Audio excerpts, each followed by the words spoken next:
Sit back and throw one back with your pinkies in the air and a middle finger to the world. And join me, the eclectic gentleman Stephen Watts, as we look back on this day in professional wrestling history. But before we do, put that drink down, like, share, and subscribe, and give us a big old thumbs up. And now, without further ado, let's look back on this day in pro wrestling history.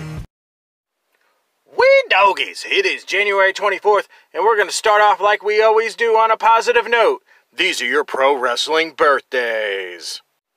1942, one of the most unsung managers of all time, Gary Hart. 1959, Akira Medina. 1961, screw your feelings on him, bro. At least he made the Attitude Era interesting, Vince Russo. 1965, hey you in the front row, watch out, it's Mike Awesome. 1969, Pentagon Black. 1984, one of dem boys, Jay Briscoe. Of course, on the flip side of that coin, your pro wrestling deaths for January 24th. 1981, the legend that is Orville Brown. 1997, Dr. Jerry Graham. 2000, Bobby Duncombe Jr. Alright, enough of the sad stuff.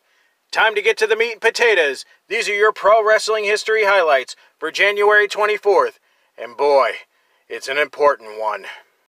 1963, Lou Thesz defeats Buddy Rogers in Toronto to win the NWA World Heavyweight title for the third time. However, Northeast promoters refused to recognize the title change since it was a one-fall match. Title matches back then were 2 out of 3 falls. And break away from the National Wrestling Alliance to form a new organization, the Worldwide Wrestling Federation, later the WWF, now known as WWE.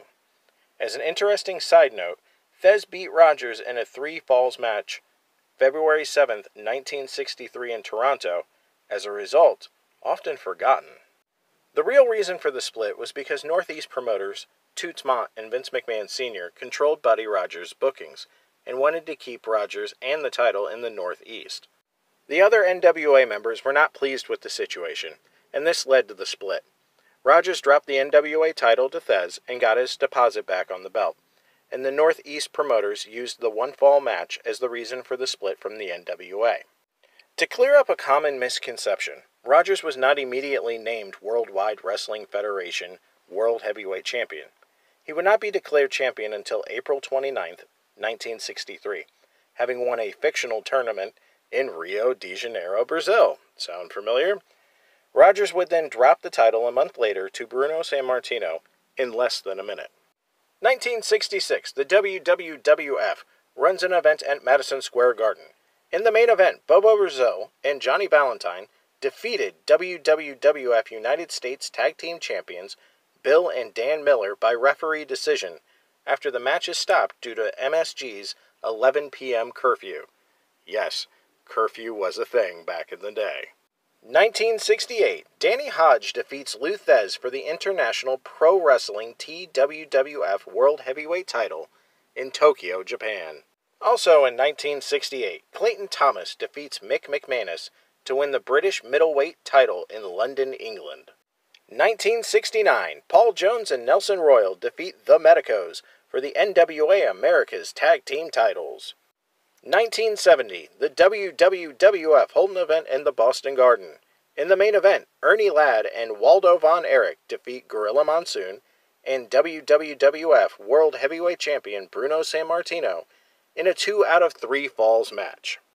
1973, Jacques Rougeau Sr. defeats Waldo Von Erich in a tournament final for the vacant National Wrestling Federation heavyweight title in Buffalo, New York.